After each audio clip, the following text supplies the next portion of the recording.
Matapos bumaliktad ang apat, pero may isa doon mukhang nakonsensya. Pumuntak kay Attorney Baligod at nagsorry. Pero eto, nagsalita po sa wakas ang team leader na tinatawag na Brave 18. Eto, ang sabi, wala kayong malasakit sa ating inang bayan. Ako, hindi nakatulog kagabi yung apat na yan. Naglabas ng mensahe si Johnny Buduan na nagpakilalang team leader ng Brave 18 para sa apat nilang dating kasamahan na bumawi sa kanilang mga naunang salaysay.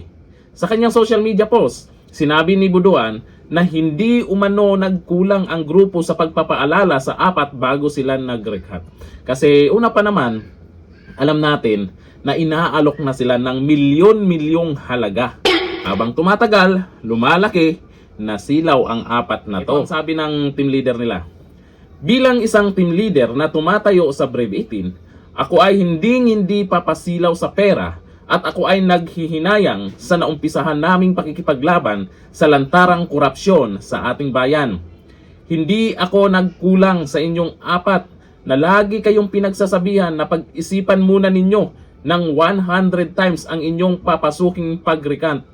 Sana hindi ninyo pagsisihan ang inyong pagbaliktad at sana hindi kayo pabayaan ng mga sumuhol sa inyo. Wala kayong malasakit sa ating inang bayan at sa hinaharap ng ating mga anak at mga susunod na henerasyon. Nagpatinag kayo sa napakaliit na halaga ng pera upang inyong ibenta ang inyong prinsipyo. Nakakahiya talaga sila, yung apat na yan. At siraan pa si Attorney Baligod. Mahiya naman kayo. Alalahanin ninyo, mananaig at mananaig pa din ang tama kaysa mali. Nako, itong apat na bumaliktad, alam nyo sa totoo lang, ay alam naman ng lahat na ngayon kung ano yung apat na yan na bumaliktad. Alam din naman nila kung ano yung tama o mali. Yun nga lang siguro, malaki yung pangangailangan or baka nahihirapan dyan sa ginagawa sa kanila, sa panggigipit sa kanila. Pansin nyo naman, yung mga naiwan ay kinulong. Pero dito sa mga naiwan, ang daming sumaludo sa kanila. Ito, ang sabi ng mga nagkomento. Ito sabi ni Inuds, tama sir, salute sa inyong tapang at panindigan para sa bayan, especially for the future generation. Yung apat, ikinahihiya na kayo. Sabi ni Lito Albotra, saludo po ako sa inyo pag manggigiting na sundalo at kay Attorney Baligod. Kunting tiis na lang po at mananaig pa rin ang kabutihan. Hindi naman panghabang buhay sila dyan na nakaupo kung sino man yung mga nagbayad sa kanila. Darating ang panahon, pag pumabor na sa mga taong gusto ng taong bayan, kung sino yung ilagay dyan, kung sino yung ipalit sa mga buhaya dahil lantaran talaga yung korupsyon ngayon, ay itong apat na to malamang magtatago ang mga to.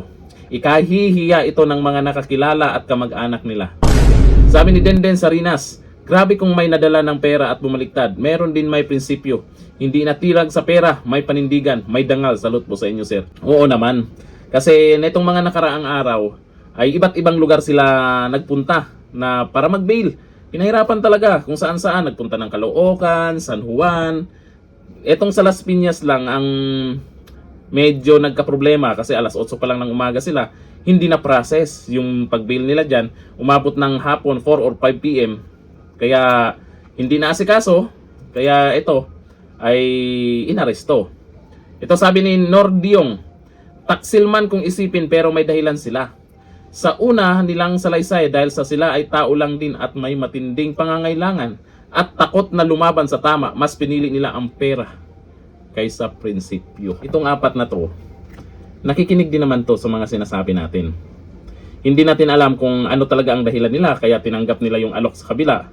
Pero yung pag-message lang kay Attorney Baligod na nagsorry yung isa sa kanila, nako, baka magulat tayo bandang huli.